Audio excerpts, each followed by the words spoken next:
Hi welcome back to my channel infinity for UPSC. Word origin, ये जो word है geography, इसका origin क्या है? तो ये जो वर्ड है दो ग्रीक वर्ड से बना हुआ है। एक है जी जिसका मतलब है अर्थ एंड दूसरा ग्राफिया जिसका मतलब है राइटिंग। तो अर्थ के बारे में जो भी राइटिंग है उसे हम ज्योग्राफी कहते हैं। और भी तीन वर्ड्स दिए गए हैं, मैंने ऑलरेडी बता दिया कि जी का मतलब है अर्थ, ओ होगा ऑफ। तो अर्थ के बारे में अगर स्टडी करते हैं तो वो जियोलॉजी, तो लॉजी इज स्टडी। ज्योमेट्री, मेट्री का मतलब है measurement, so this is measurement of earth. Geoid, यहाँ ऑइड का मतलब है शेप।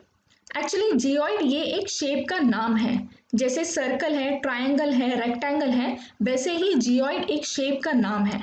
और वो शेप क्या है? अर्थ का शेप, दैट इज पोल्स की तरफ थोड़ा सा फ्लैट है एंड इक्वेटर की तरफ बल्ज है। तो ऐसे जो भी शेप होगा उसे हम जियोइड कह सकते हैं। तो geology study, मेट्री measurement, ऑइड shape, ग्राफिया writing. Sky, जब हम आसमान की तरफ देखते हैं तब हम देखते हैं कि बहुत ज़्यादा शाइनिंग ऑब्जेक्ट्स हैं आसमान में, और कुछ काफ़ी ब्राइट होते हैं बट कुछ डिम होते हैं। मैं आपको बताऊंगी कि कुछ ज़्यादा ब्राइट और कुछ कम ब्राइट क्यों है, और इन दोनों के बारे में हमको डिटेल में आगे पढ़ना है। अब यहाँ पर आपको दो इंपॉर्टेंट टर्म्स पढ़ने हैं, एक है पूर्णिमा और एक है अमावस्या। पूर्णिमा means full moon and Amavasya is new moon. Actually ये जो टर्म है न्यू मून, ये थोड़ा कंफ्यूजिंग है। इस टर्म को देखकर लगता है कि मून है, बट न्यू मून का मतलब है नो मून, मतलब कोई मून है ही नहीं उस दिन। So Amavasya is equal to new moon and full moon is equal to Purnima. Purnima एक महीने में कितने बार आता है? वंस, सिर्फ एक बार, और उसके fortnight later. Fortnight का मतलब क्या है? फोर्थ का मतलब ही है 14 डेज।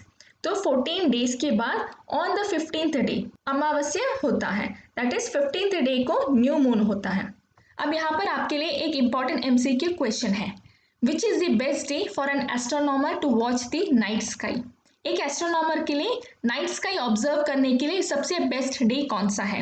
आपको यहाँ पर चार ऑप्शन दिए जाएंगे, बट करेक्ट ऑप्शन है अमावस्या एंड कंडीशन है क्लियर नाइट।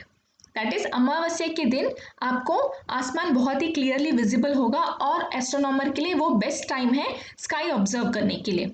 बट कंडीशन क्या है? क्लियर नाइट होना चाहिए। क्लियर नाइट का मतलब क्या है? क्लाउड्स नहीं होने चाहिए। क्लाउड्स क्या करते हैं? बेसिकली वो लाइट को रिफ्लेक्ट करते हैं। तो जब लाइट रिफ्लेक्ट होती है क्लाउड्स की वजह से, तो ये जो भी नाइट स्काई में ऑब्जेक्ट्स हैं वो सब कुछ लेस ब्राइट होता है, मतलब डिम हो जाता है, तो हम क्लियरली उसे नहीं ऑब्जर्व कर पाएंगे।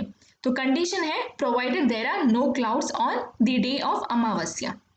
अभी हमें ऑलरेडी पता है कि दिन में भी ये मून, स्टार्स सब कुछ होता है, बट हम नहीं देख पाते उन्हें। क्यों? क्योंकि दिन में सन होता है एंड सन का ब्राइटनेस इतना ज़्यादा है कि वो अपने से कम ब्राइट चीज़ों को पूरी तरह से ढक देता है। तो सन से कम ब्राइट है मून, स्टार सब कुछ, और काफ़ी कम ब्राइट है, तो इसीलिए ये पूरा ढक देता है। तो वही कॉन्सेप्ट हमें यहाँ पर भी अप्लाई करना है कि अगर रात को मून होता है तो मून के ब्राइटनेस की वजह से वो सारी चीज़ें जो मून से कम ब्राइट है वो या तो डिम हो जाएगी या तो पूरी तरह ढक जाएगी। तो इसीलिए हम प्रिफर करते हैं कि न्यू मून को, नाइट को ऑब्जर्व करें, ताकि बाकी के जो भी स्टार्स और प्लैनेट्स हैं वो हमें काफ़ी क्लियरली विजिबल हो। So this is an important MCQ question. Solar system, तो हमारे सोलर सिस्टम में कौन कौन है? एक सन है, 8 प्लैनेट्स हैं, सैटेलाइट्स हैं। सैटेलाइट्स क्या है? वो बॉडीज जो प्लैनेट्स के अराउंड रिवॉल्व करते हैं उसे हम सैटेलाइट्स कहेंगे। तो ये प्लैनेट्स के सैटेलाइट्स। एस्टेरॉइड्स एंड मीटियोरॉइड्स, तो ये सब मिलकर हमारा सोलर सिस्टम फॉर्म करता है। अब यहाँ पर एक इंपॉर्टेंट चीज़ आपको नोट करना है, celestial bodies known as asteroids and meteoroids. तो क्या याद रखना है आपको यहाँ पर कि एस्ट्रॉइड एंड मीटियोरॉइड ये भी शाइन करते हैं, क्योंकि इससे भी हमने सेलेस्टियल बॉडीज कहा है। तो asteroids and meteoroids even these shine, ये शाइन करते हैं, ये भी सेलेस्टियल बॉडीज हैं। Very important for your MCQ. अब हमारा जो सोलर सिस्टम है उसका हेड कौन है? उसका हेड है सन। क्यों?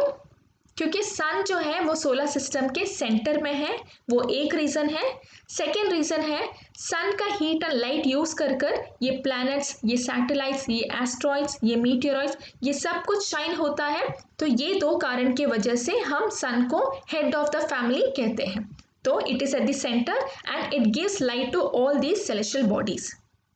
Next, solar system in detail. Centre में क्या है? सन है।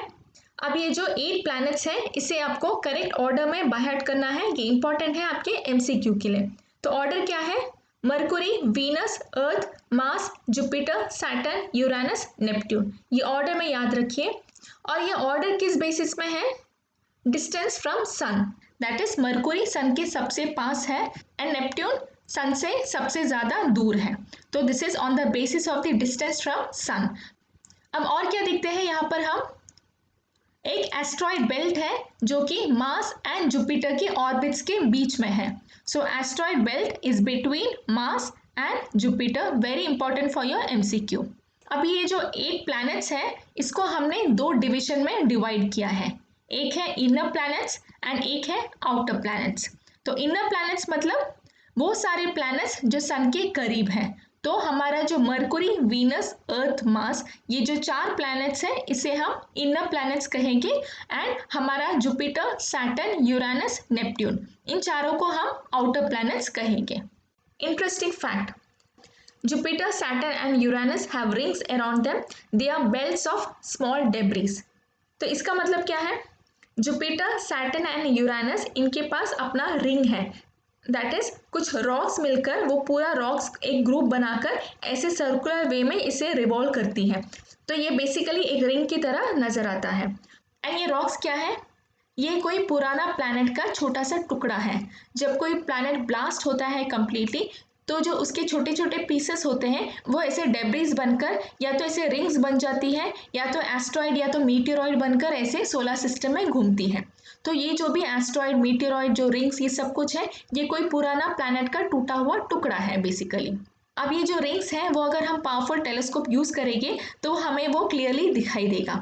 बट जो सैटर्न का जो रिंग है ये अर्थ से भी नेकेड आई से विजिबल है। अब इसमें थोड़ा सा आर्ग्यूमेंट है कि ये नेकेड आई से विजिबल है या नहीं है, बट इसे विजिबल माना जाता है क्योंकि जो सैटर्न का जो रिंग है वो लाइट रिफ्लेक्ट करती है। तो लाइट रिफ्लेक्ट करने के कारण जो सैटर्न है वो काफ़ी ब्राइट नज़र आता है, काफ़ी चमकता है। तो ये जो चमक है वो ये बेल्ट के कारण ही है। तो ये जो चमक है इसे हम अर्थ से देख पाते हैं, इसीलिए हम कहते हैं कि this is visible through naked eye. तो यहाँ पर क्या याद रखना है कि ये 3 है, नेपट्यून नहीं है। सिर्फ जुपिटर, सैटर्न एंड यूरेनस के पास ही है आउटर प्लैनेट्स में अपना रिंग, नेपट्यून के पास अपना रिंग नहीं है।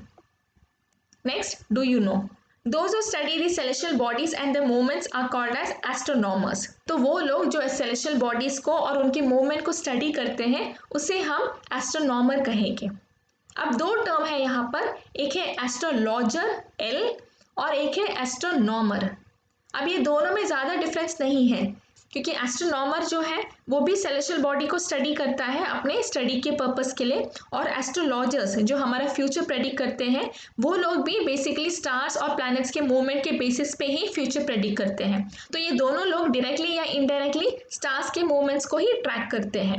अब ये जो टाइप के स्टेटमेंट्स हैं ये इंपॉर्टेंट है, एक पर्सनालिटी है एंड उनका प्रोफेशन क्या है वो दिया है। ऐसे जो फैक्ट्स हैं वो एमसीक्यू में मैच द फॉलोइंग के फॉर्म में आता है।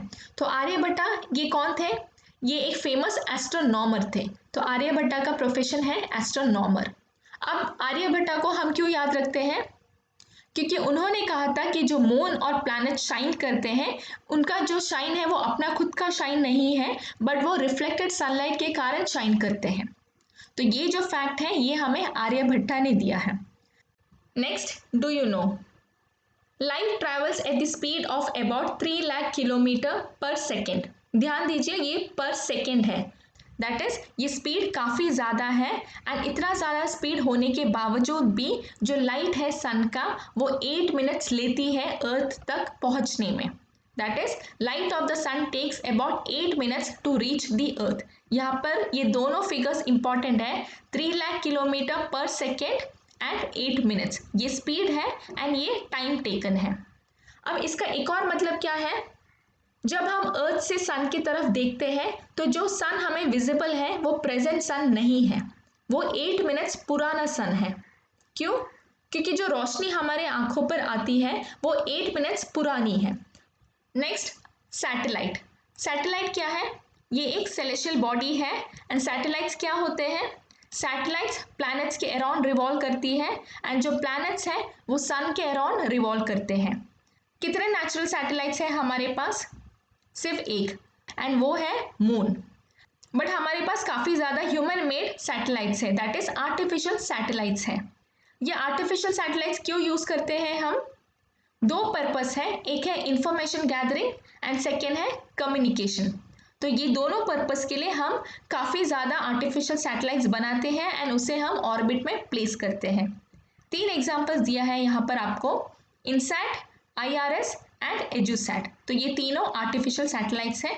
पर्पस क्या है? Information gathering and communication. तो यहाँ पर ये दोनों इंपॉर्टेंट है। 3 lakh kilometre per second, 8 minutes, and purpose of human made satellites are gathering information and communication. Next है मिल्की वे गैलेक्सी। ये बेसिकली एक वाइटिश ब्रॉड बैंड है जो आपको बहुत क्लियरली दिखाई देगा अगर वो एक क्लियर नाइट है। क्या है इस मिल्की वे गैलेक्सी में?